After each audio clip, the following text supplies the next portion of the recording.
Welcome back to the Outreach Project. This is Josh. This is Zach. We are joined today with... Tiberius Rata.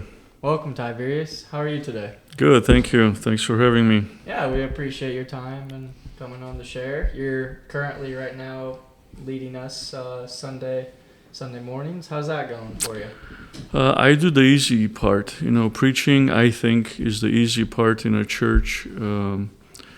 What the other pastors and staff and elders do behind the scenes, that's the hard part. They do actually the day-to-day ministry, but I'm enjoying my time helping the church in transition. I think God has gifted me to do that, and I've been doing that since 2006. Okay. How'd you get into that? Yeah, I was a pastor before I was a professor, but when I was at Bison Divinity School in Birmingham, Alabama, someone came to our school and said, "Hey, our pastor is going to leave and we need someone to help us in the interim." So I said, "Sure." And I was hoping to be there maybe 3 months, and it turned out to be 3 years. Oh. And but it was a blessing, and then we moved here. I came to Grace, and then another church from Kalamazoo reached out, said, "Hey, you want to come be with us for about 3 months?" I said, "Sure." And then I ended up being there about 2 years. This was Calvary Bible Church in Kalamazoo. And then just got open these doors that I serve all these churches in Fort Wayne and even here in Warsaw. And I think God has gifted me just to help churches in transition. Yeah. Who reached out to you about the first church? How'd you get into that? Yeah, Jeff Sikafus, the chairman of the elders, came, and that's because, I had Kale, the writer, in class, and I had other students from First Church there, and they reached out and asked if I was interested, and again, timing was perfect. I was finishing my ministry at Blackhawk Church in Fort Wayne, and then I started here the week after I finished there, so here I am. Yeah, how was Kale in class? Oh, Kale was, he's kind of a rock star around Grace. He was always a very good student, and I knew he would get, he would go far, and I'm glad to see what the Lord is doing in him and through him in Ohio, and he's an amazing man of God, and God is using him tremendously. Yeah, it's pretty cool what they're doing out there. Yeah. So let's go a little bit back in your life. You grew up in Romania. That's a lot different than Warsaw, Indiana. You want to touch on that a little bit? What growing up was like? Sure. I remember, again, growing up in a communist country, and everybody knew it was communist. Mm-hmm. The dictator Nicolae Ceausescu was a communist dictator, and I knew that because he killed pastors, he demolished churches, and when I went to school, they told me there is no God, and so it was a very atheistic Marxist government, and the educational system basically backed them up. But also early on, I remember, standing in line for a long time to just get bread or milk or, meat you would get very seldom. At one point, the government gave you a card, and they said, "Oh, you're a family of 5. Okay, then you get so much milk a month, so much sugar a month, so much flour a month." So everything was rationed. Oh, geez. And but even then, it was not guaranteed that you'd get that food. You still have to stand in long lines and hoping that by the time you get there, they still have what you want to get. But the Communist Party bosses, they lived the life. After Ceausescu actually was killed, and they uncovered how he was living. They discovered a indoor pool inlaid with gold in his residence. So, these guys were living the life while the people were suffering. Our hot water was rationed. You only had hot water between certain times of the day. Electricity was taken away during certain times of the day just to save money. But you still had to pay for it. Oh, of course, yeah. of course. But everything was rationed. So it was a hard life, but even so, I remember, even though I would go to school and they would tell me there is no God and we would have a hard life, I had a blessed life. My parents were believers. My grandparents were believers. So I grew up going to church. I think Friday night, Sunday morning, Sunday night. My dad was the choir director, so sometimes they would drag me along, to practices. So I remember going to church all the time. The other good thing that happened is in our house we lived with my uncle, who was disabled. He couldn't walk. So the job of us, the kids, me and my brothers, was to take lunch to him every day because my parents were at work. So our job was to take food to him at lunch. We would feed him, and in exchange, he would teach us how to read and write and to sing. Mm-hmm. That was his talent. So even though when I went to school, they told me there is no God, I knew better, because by the time I went to school, I knew how to read and write, and I knew the Bible, and I knew, singing and music because of what my uncle taught us. So it was, I think I had a very happy childhood. In the summer, my parents would send us to my grandparents' house in a village about 60 miles away. And same thing, Saturday night, go to church, Sunday morning, Sunday evening, go to church. And then during the week, take the cow to the pasture. And then in our free time, it would basically be outside just playing soccer all day long. There was, mm-hmm. there was no TV. That was a great thing. We didn't have a TV at my grandparents' house. And so every time we were just outside playing soccer, hanging out with the kids. And then everything else was around church. Everything was around church. That's the other good thing that happened when we would be there. I remember Sunday mornings, from 9 to 10 you had prayer hour. From 10 to 11 you had Sunday school. From 11 to 12 you had the worship service. So every morning it was 9 to 12, and everybody was there. And if you think of what's happening in the church today, if we do 1 hour a Sunday, we're good. Mm-hmm. But actually, do you know where Romania got that 9 to 12 idea? It was from here. If you look at church services 100 years ago, that's how church services were here in America. Prayer hour, Sunday school, and then worship service. It was always 3 hours every Sunday. What happened? You tell me what happened. But actually, what happened is, if you look in history, why did we do away with first? The prayer hour. And then we did away with the Sunday school, and now again, if you're gonna, check 1 hour a week, 1 hour a Sunday, you're fine. So I think we need to come back to the old times and again make the church what it needs to be, a house of prayer. Mm-hmm. So that's very important. Yeah. In Romania, did you have to secretly go to church, or?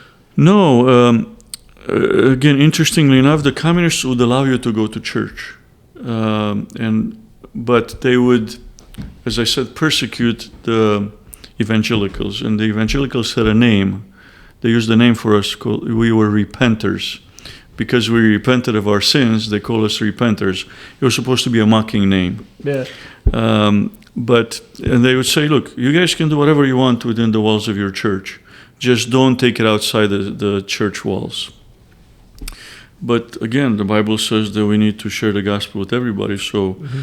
we couldn't stay quiet. So because of that, again, churches got in trouble. You couldn't do really mission trips, not organized at least. But I remember Sunday mornings, we actually, a group of young people from our church, we would take the train and go to certain villages around our city, and we would serve in those churches and then come back by train.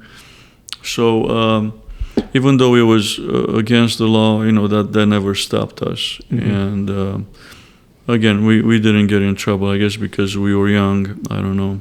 But the communists did demolish churches, did kill pastors who did not cooperate with them. Which is scary, but we're also told that we're not going to be popular. We're not going to be loved by everyone for following God. It's going to be hard, and I think you had a great example of that growing up. And then you get to America, and sometimes people make comments to you. So what? You could get killed back in Romania. Well, not just in Romania. Right now, we have brothers and sisters who are being persecuted for their faith right now. Yeah. I mean, everywhere. It's happening in China, in North Korea. There are many places, Cuba, other places that Christians are being persecuted. What's interesting is that a lot of these places have communist connections. And so the freedom that they portray in the news is just, I think, on the surface. The truth is that, remember how Marx started his Marxist philosophy.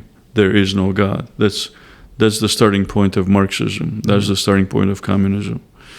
And people know that. That's why I was a little surprised when I came to the States, and some Americans were very enamored with socialism and communism. And I was wondering why, because they didn't understand the starting point of Marxism was there is no God. Yeah. And then what age were you when you moved over? So my dad defected when I was 14. So in the summer of 1984, my dad paid a fisherman 3 months' wages to take him across the border into Yugoslavia. Okay. The Danube flows between Romania and what used to be Yugoslavia.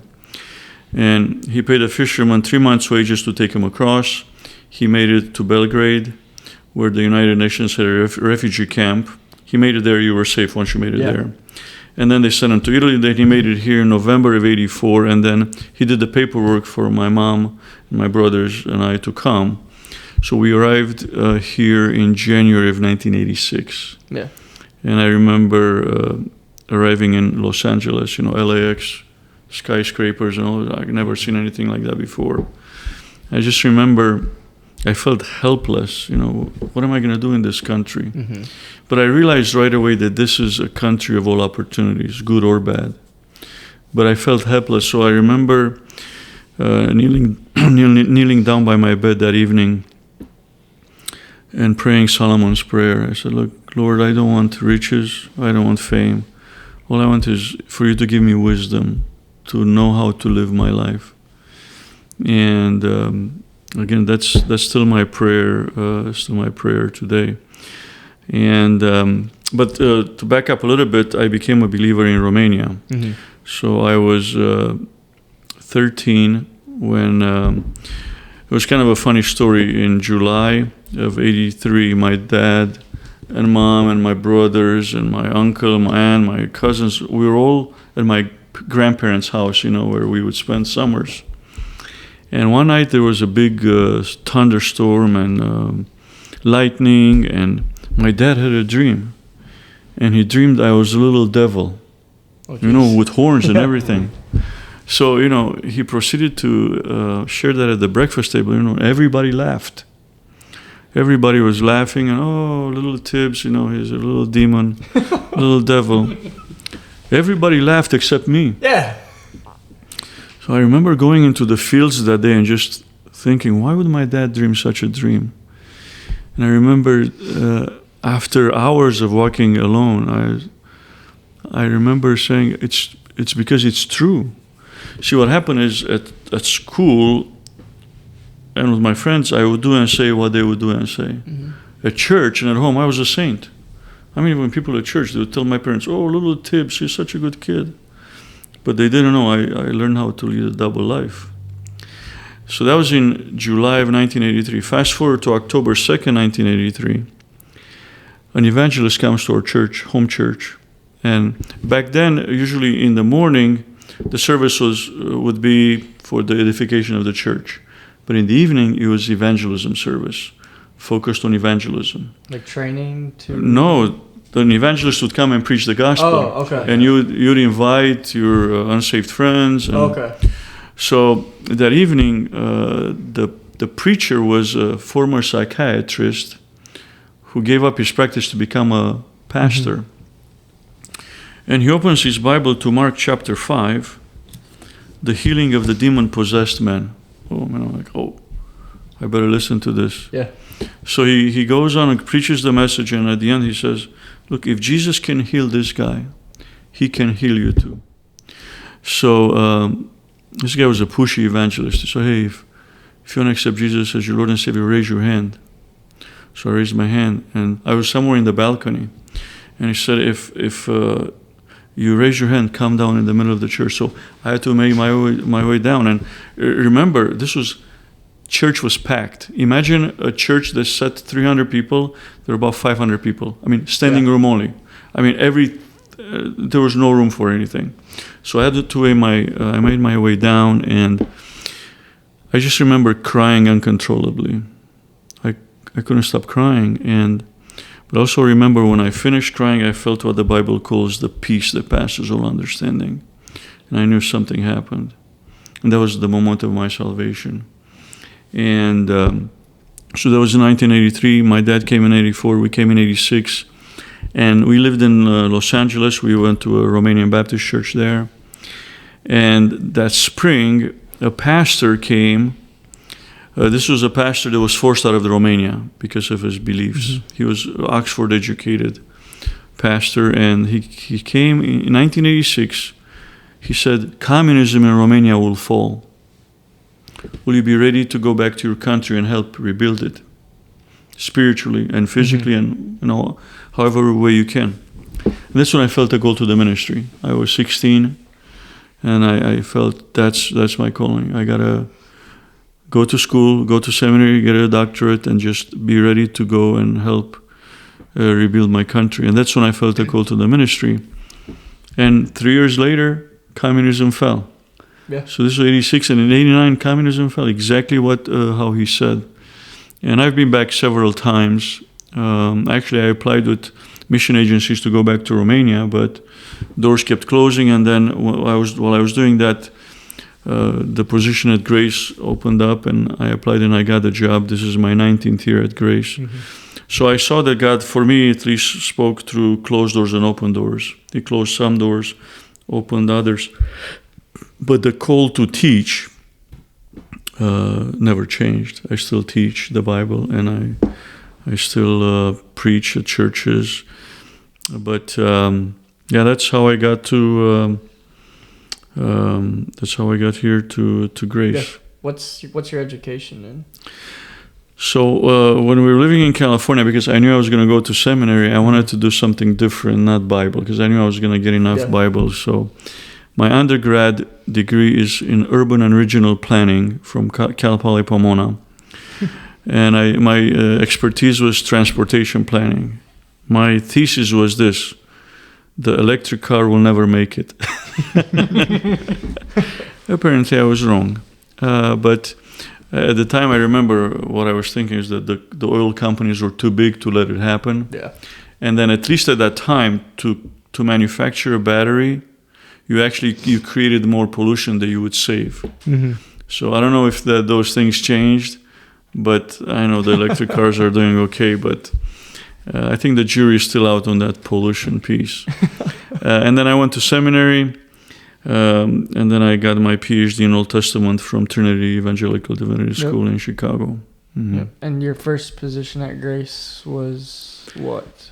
So before I came to Grace, I was at Bison Divinity School in Birmingham, Alabama. Okay. I taught there for 4 years, and when I came to Grace, I was associate professor of Old Testament, and then 2 years later, I became professor of Old Testament, and I was chair of the department, then assistant dean, and now I'm associate dean of the School of Ministry Studies. And I still teach Old Testament, Hebrew, other Bible classes as they need me. Yeah. When did you learn Hebrew? In seminary. So one of the beautiful things about Romania was, in the educational system, was the languages. In second grade, they made me take French. Oh. In fifth grade, they make me take Russian. In eighth grade, everybody learned Latin. So when I came to the States, I continued with French. And then when I went to seminary, I learned Greek and Hebrew. And then in my PhD program, I had to learn German, which I think was the hardest language to learn. But not Hebrew? No, I think Hebrew actually even. I tell my students all the time, Hebrew is actually easier than Greek. It just looks harder because of the alphabet, but it's a simpler language. For example, in 1 year of Hebrew, you learn about 400 words because it's a fairly simple language. Okay. Greek, it's a more complex language. You have, all these cases and endings. In Hebrew, you don't have that. Interesting. It only looks hard, trust me, but it's really a simpler language than Greek. Is not as complex. Well, I'll trust you on that. Yeah. So what languages do you know now pretty well? Well, I only know Romanian, and as you can see, I'm still learning English. But I have reading knowledge of Spanish and French, and some Russian. And then, of course, Greek and Hebrew are dead languages. Only the professors are alive, but the languages are dead. Yeah. But we can read and write, and that's what we learn at Grace. When you take Hebrew and Greek, we study the biblical languages. So again, it's not modern Hebrew and it's not modern Greek. But if you go to Israel, for example, and you listen to their conversations, you can pick it up right away. Okay. So, what drew you to studying the Old Testament? You went to seminary for it. So, what drew you to the Old Testament specifically? It's a great question. I knew I was going to go teach in the seminary. So I did something that nobody told me I should not have done. I took Greek and Hebrew at the same time. And actually, I remember I had Greek from 7 to 9 every morning, and then I would go to Hebrew class. And I said, if I liked Greek better, I'm going to teach New Testament. If I liked Hebrew better, I'm going to teach Old Testament. And I liked Hebrew better. And sounds awful. That's when I focused on the Old Testament. But it worked out really well, actually, and I love it. I love the Old Testament. I think it gets a bad rap from people because they just assume different things. As I said in church, and I'm going to say it again, a friend of mine says all the time that the greatest obstacle to the knowledge of the Bible is knowledge of the Bible. We think we already know it. So when we hear a story or something about the Bible, we already know it. But actually, if we study it in depth, we actually can discover many things, like we're doing it by studying Genesis at church. Absolutely. And I think it's a beautiful thing and that's one of the beautiful things for me. I love the fact that I get to prepare messages, and that's where the joy is in the preparation. It's not in the presentation. It's in the preparation. That's where I feel the greatest joy. Are you still learning things as you prepare? I'm assuming, yeah. No doubt. I'm a lifelong learner. Yeah. Actually, I think if you come to a point where you say you already know it all, it's probably one of the saddest days of anybody's life. No, I keep learning. I gotta keep reading. I just finished another master's in higher education this summer because I love learning, and I gotta keep learning. And that's the beautiful thing about the Old Testament. It's so huge. I'm not an expert in anything. I'm like a generalist because I will never be an expert. There's so much there, but I can study little by little, book by book, verse by verse. Yeah. So let's kind of focus on some current. What's your day-to-day look like? Well, I'll give you an example today. Actually, it's a great question for today because today I just start going to the gym at 6:45 a.m. There you go. So I'm going to be like Arnold soon. Actually, me and two of my friends, Dr. Kevin Roberts and Dr. Joe Graham, we're going to work out every Monday, Wednesday, Friday at 6:45 a.m. Where at? At the rec center at Grace. Nice. Yeah, and then at 8, I had the Hebrew class. I teach Hebrew 1 right now. And then I had a meeting, and then I had Old Testament, which I have 58 students in that class. It's wonderful. And then I had lunch actually with my son Nick. Every Monday we get together, we have lunch, and then we read a book. Awesome. Yeah, we read a book right now. We're finishing a book called Sacred Search. And it's something I started with my oldest son Tim, and I keep doing that with Nick, and it's a good thing. Then after that, I went to the office. I had office hours, then another meeting, and then I came home.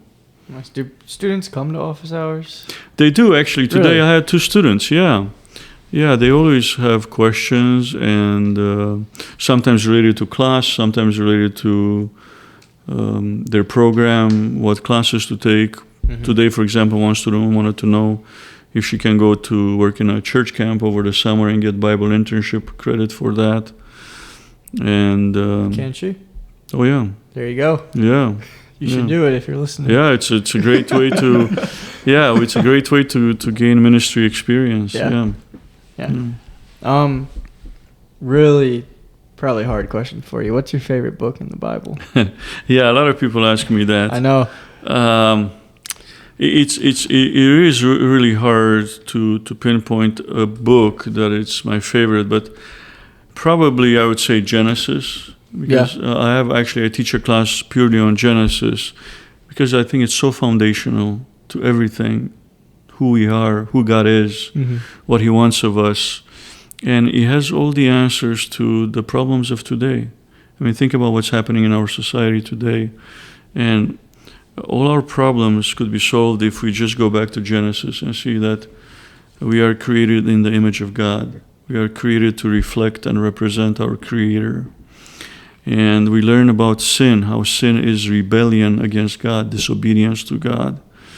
And that God is the one who's going to try to bring us back into that garden state, in that relationship with Him. And you have the first messianic prophecy in Genesis 3:15. So many good things happening there. The starting of the nation of Israel with Abraham in chapter 12. Just amazing things that are happening there in the book of Genesis. And it's kind of like a trajectory for the rest of the Bible. That's what happens in Genesis. It's very, very foundational. Would you say it's the foundation of our faith, Genesis? Well, I would say that a lot of things that come out of Genesis is foundational. Okay. I wouldn't say just the book of Genesis. Yeah. But no doubt, a lot of things are foundational there. Yeah, of course. What you got? You got a favorite story in specific from the Bible? From the Bible? Or like something that's touched you the most? Well, it's one that it is from Genesis that I try to emphasize to our students. It's the story of Joseph. Because Joseph is I preached yesterday, and I mentioned that quote that I like, that biblical characters are not portraits of morality, they are mirrors for identity.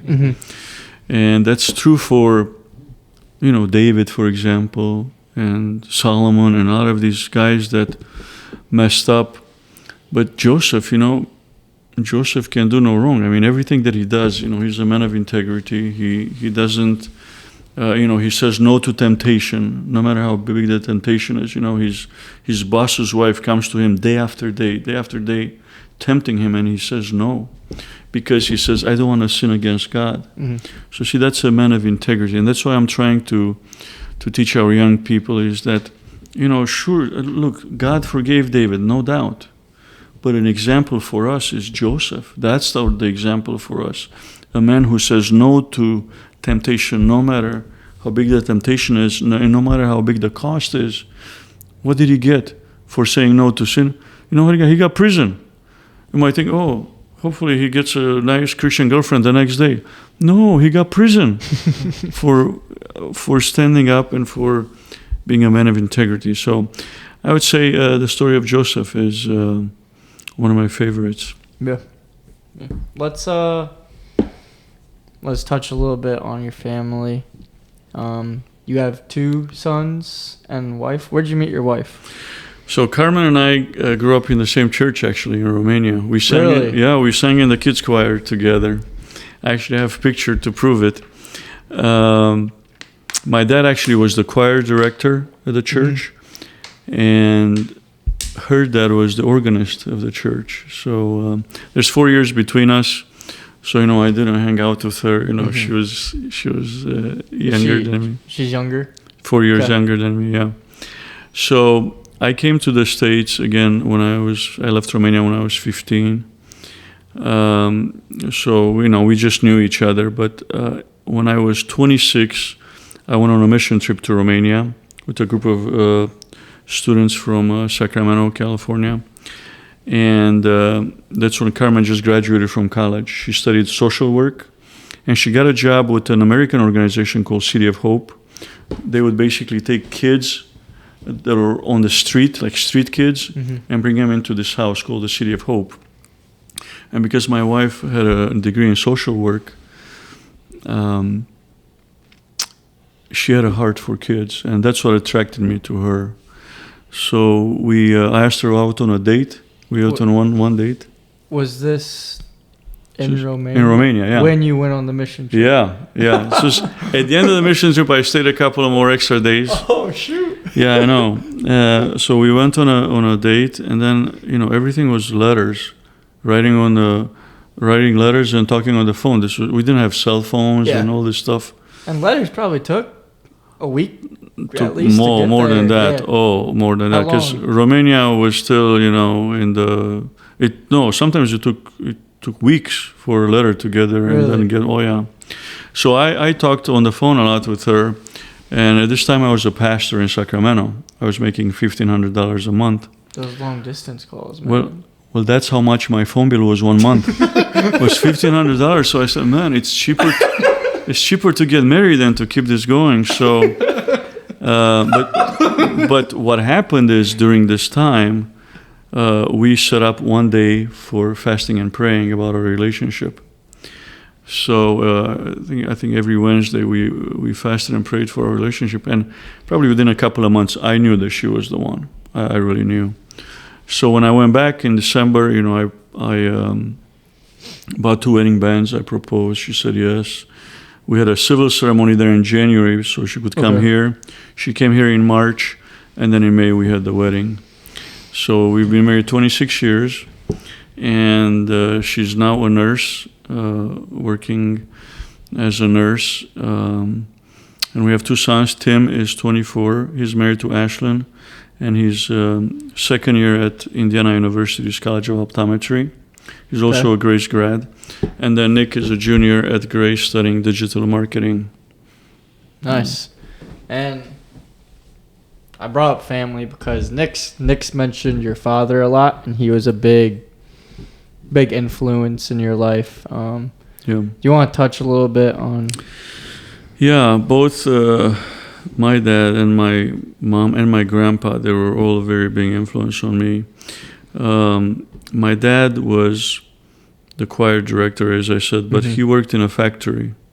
He had, I think, a 6th grade education. What happened is, when he was 6 years old, his father died in a freak factory accident. Oh, geez. Which left his mom with 5 kids and pregnant with the 6th.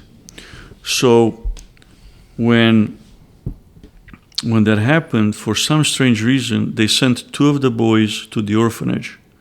And that was my dad and his younger brother. So he spent 4 years in an orphanage, which was a Christian orphanage. It's ran by a coalition of churches. And actually, that's where I take students from Grace. Just this summer, I was there with a group of 23 students, and we served in that orphanage.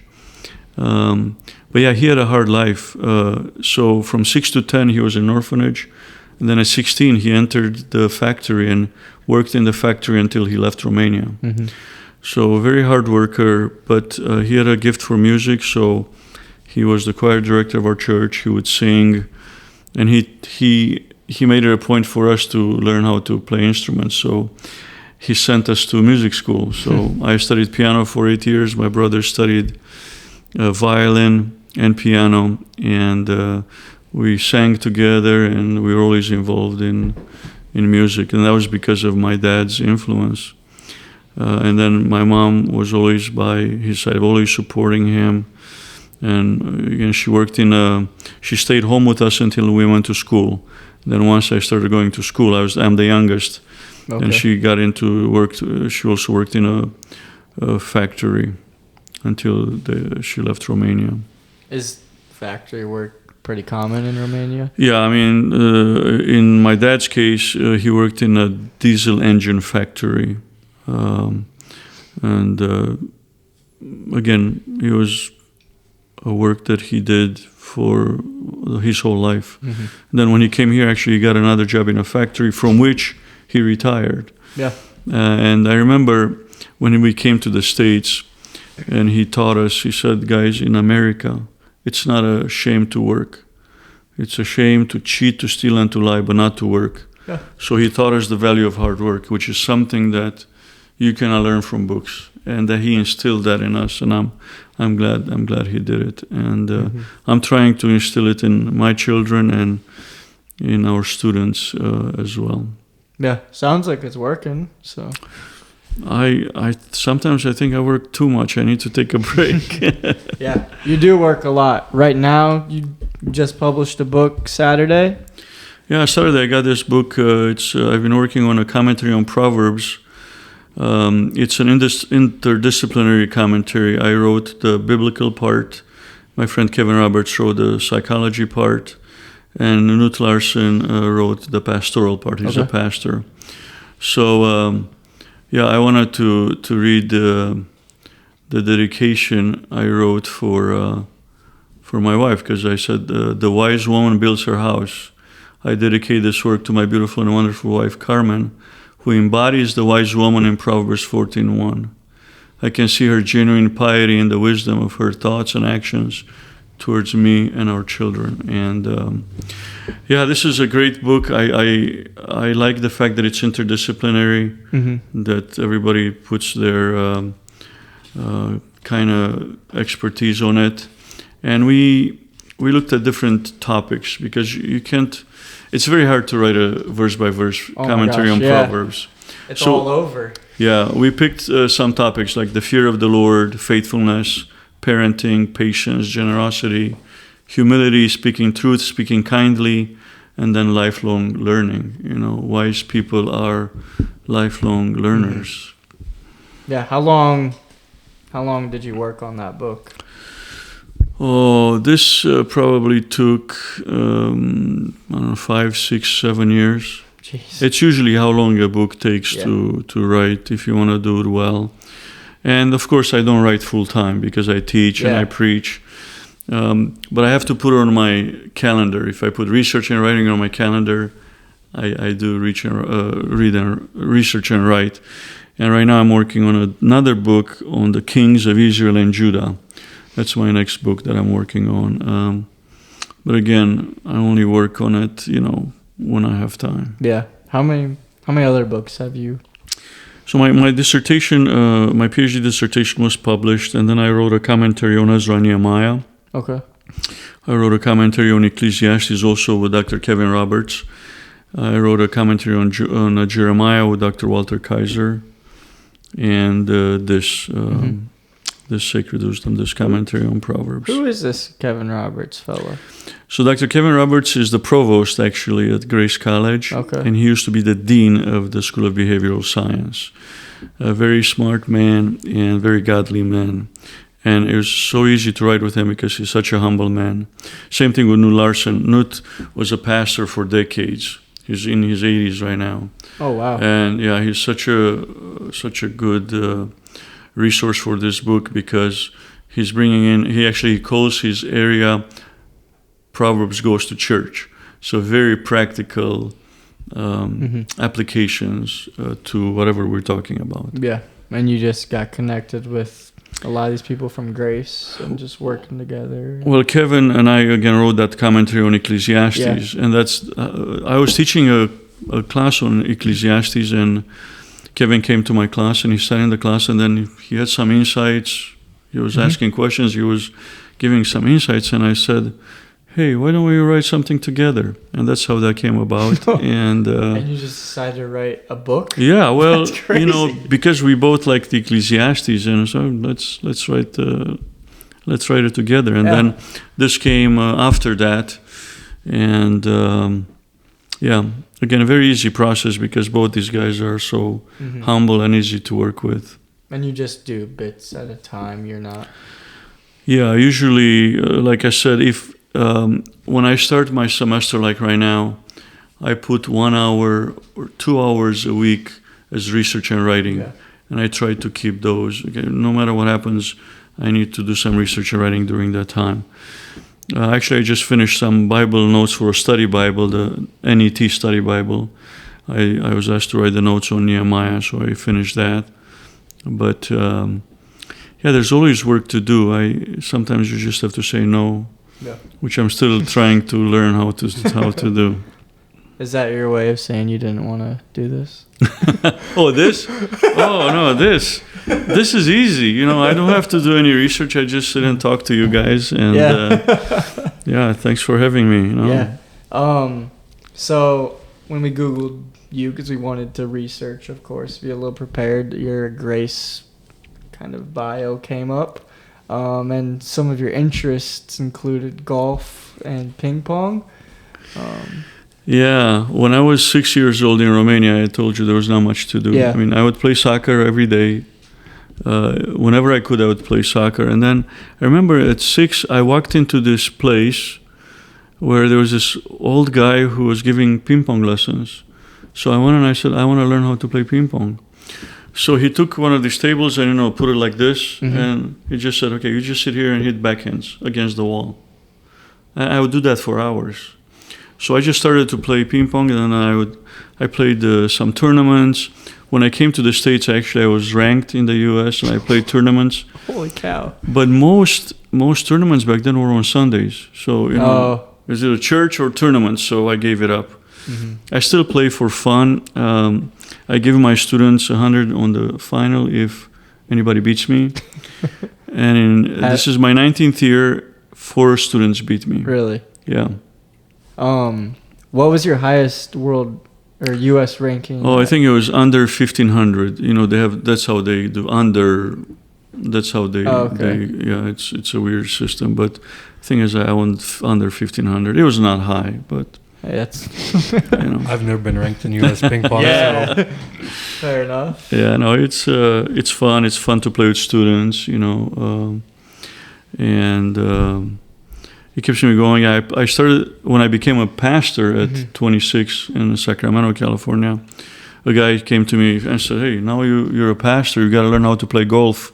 Yeah. So 4 of us guys when we got like 4 lessons, like a group lesson, and I started playing after that. And then when my oldest son Tim turned 6, I took him with me to play golf, and he liked it, and then he played through college. Really? Did he play at Grace? He played 3 years at Grace, yeah.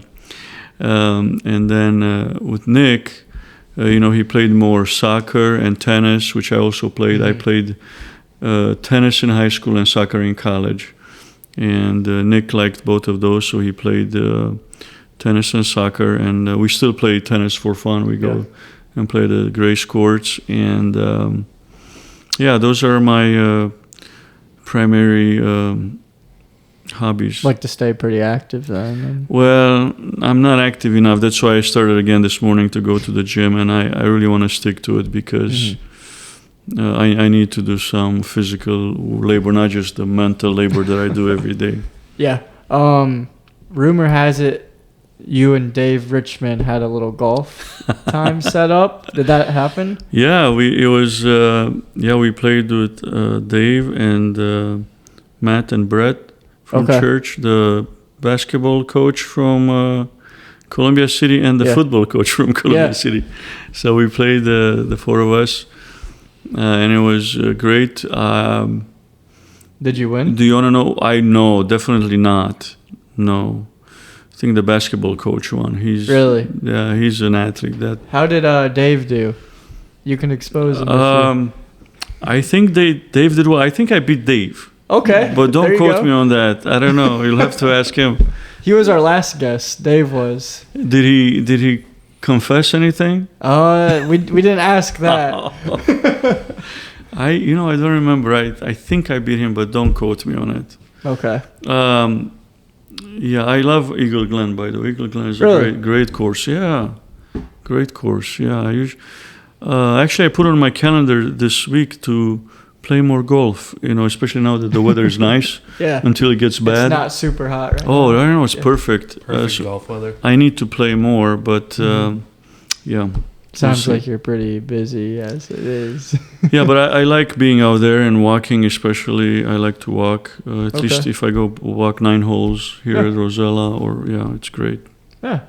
Nice. Any other hobbies or favorite TV shows? Not a TV guy? My wife and I like to walk, or we like to go to Chicago. For example, this Saturday it's her birthday, so we're probably going to go to Chicago for the day. That's kind of our way to take the train or relax. We've done that in the past. Yeah, that's a good question. We might do that. I don't know. I got to talk to her, see what she wants to do. Sometimes she wants to stay overnight, so I'm not sure exactly what we're going to do. But that's that's one thing we like to do, just travel together. You just went to Mexico. Yeah, we went to Mexico on vacation, which was, again, very good, very relaxing, which I really needed before school started. And it was good for Carmen too. We love going to those places just to relax and unwind. Yeah. And You stay at a resort?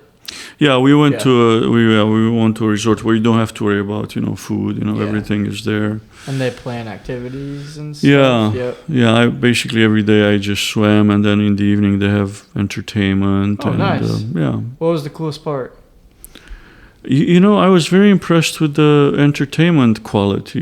They have the pretty good musicians and these acrobats. It was almost like America's Got Talent. But Mexico's Got Talent. But it was very, very well done. I was impressed with the quality of. Of the entertainment. It was great.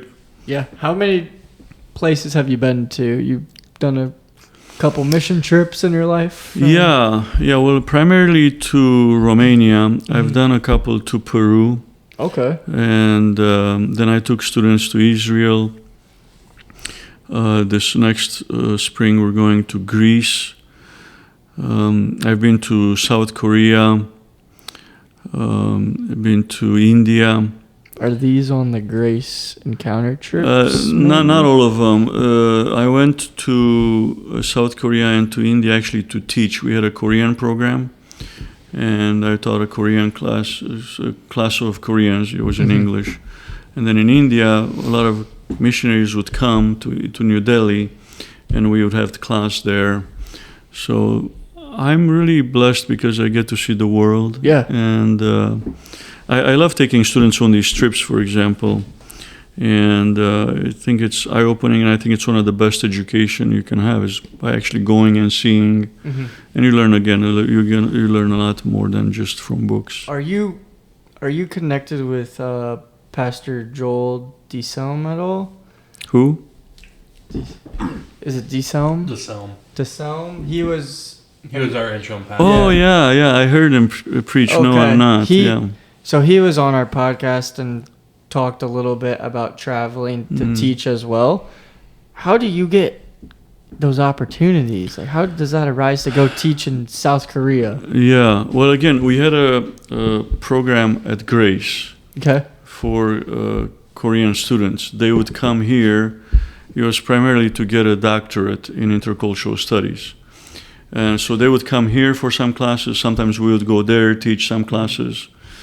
And that's primarily what happened. Now the program is primarily online. So we don't get those opportunities anymore. But when I went to teach in Peru, for example, I was on the board of a mission organization called World Reach.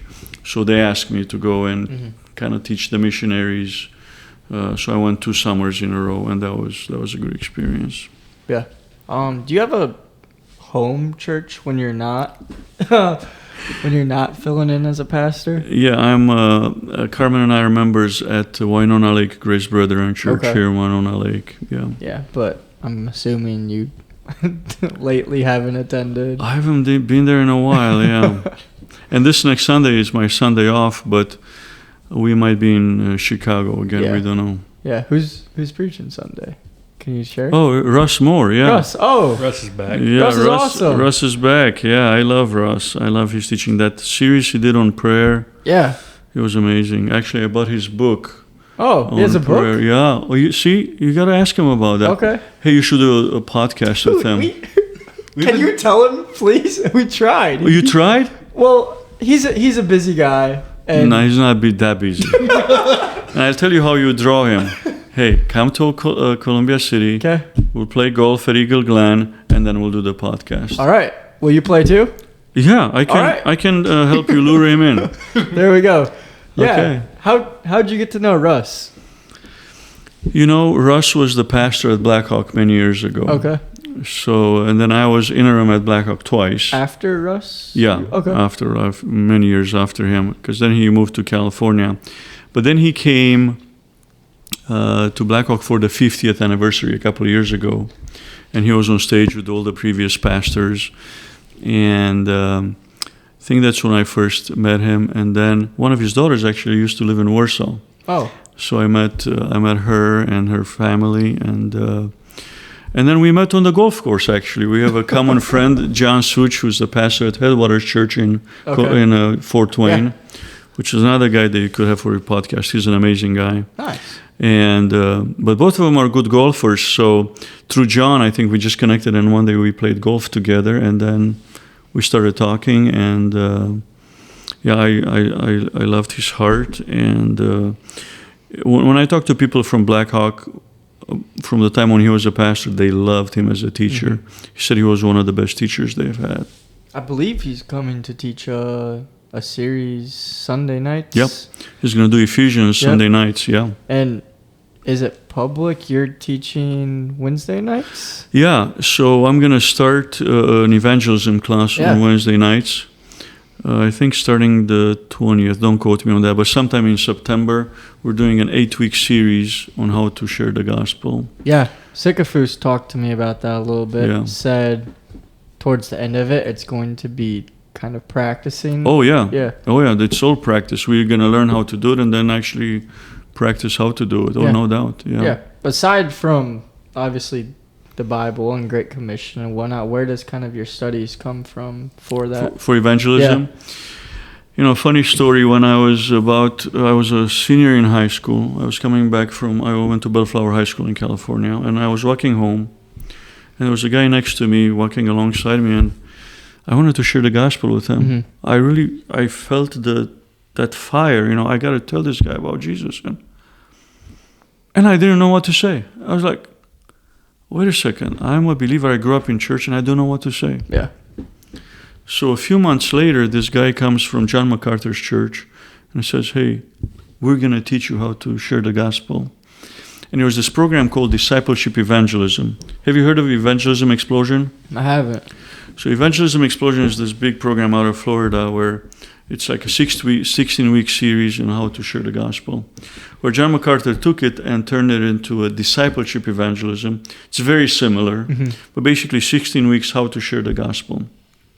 And basically that's what we're going to use. We're going to use the same model. Did MacArthur teach you? Well, it was someone from John MacArthur's church. He didn't come. It was someone from his church that came. Yeah. And it was amazing because that was when they came, I thought, yes, they were God sent because I wanted to learn. So I immediately joined. I learned how to share. I became a team leader. Then I became an area leader, and it's wonderful. And I think, you know, I've been in a lot of churches, and what I see, unfortunately, is that two of the weakest ministries in churches are leadership development and evangelism. Yeah. And I think both of those are very important. That's why we're trying to do more leadership things at church, evangelism thing at church. And your church does a lot of great things, and it's very well positioned for growth and for reaching out the community. Yeah, that'll be really cool. Yeah. It's gonna be Wednesday nights. Wednesday nights. What time? Do you know yet? I think it's going to be 6:30 to 8. 6:30 to 8, starting late September. Sometime in September, yeah. They'll announce it soon, yeah. I'd imagine. Yeah. And rumor has it too, that bus trip you talked about, that wasn't a joke. The Ark encounter? Yeah, the bus trip to the Ark. Oh, yeah. I think the question is not if we're going to take a bus. The question is how many buses are going to go. Because when I asked, a lot of hands came up. I'd go. So I had people already email me, say, hey, put us on the list. So I know. Oh, nice. I know a lot of people want to go. So I think it's not a matter of if. I think it's a matter of when. Okay. So, but you should keep talking to Jeff Sikafus, and Yeah. he wants to do it. So it's just a matter of He getting was it very done. excited about Yeah, it. it's a wonderful thing. Gene Klingeman, I don't know if you Mhm. know Gene from church. He actually took my entire Old Testament class to the Ark a few years Really? ago. Yeah, we bussed all the students. We went there for a whole day. It was wonderful. It's a great experience, and they keep building. They're gonna do like a Tower of Babel. Oh, wow. Yeah, it's gonna be great.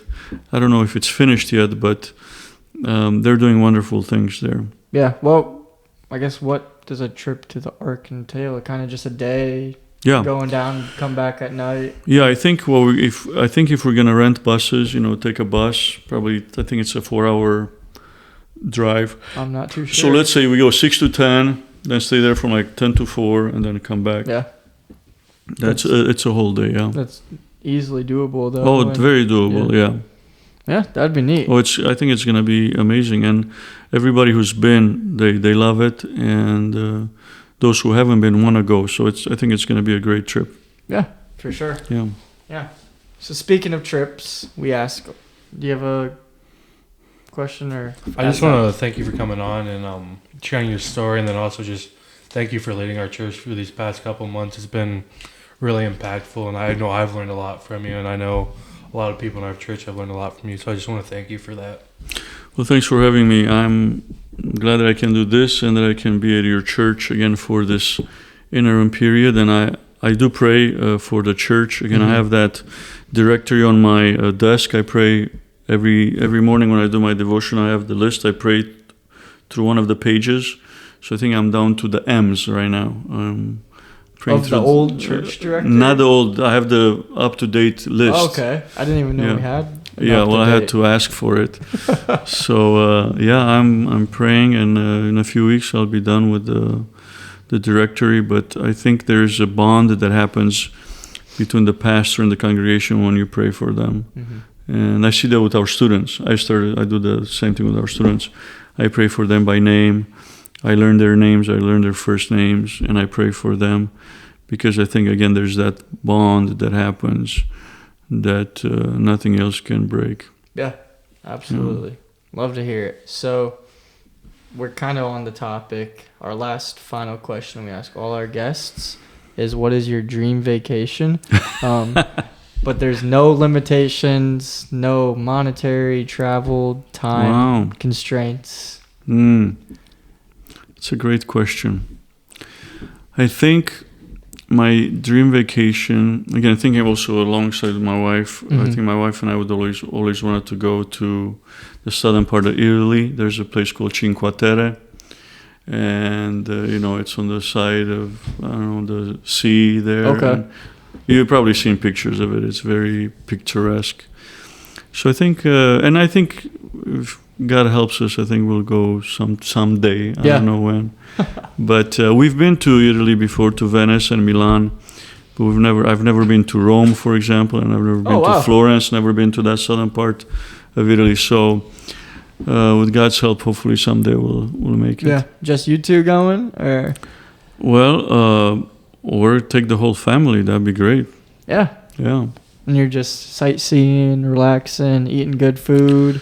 Italian food, is good food. What's your favorite food? I know I said last question. It's again hard. I make a lot of jokes about bacon, that I like bacon. I do like bacon, it's but great. That's not. I don't think it's my favorite, but yeah, I like Mexican food. I mean, I think I can eat Mexican food every day. Oh yeah. Yeah.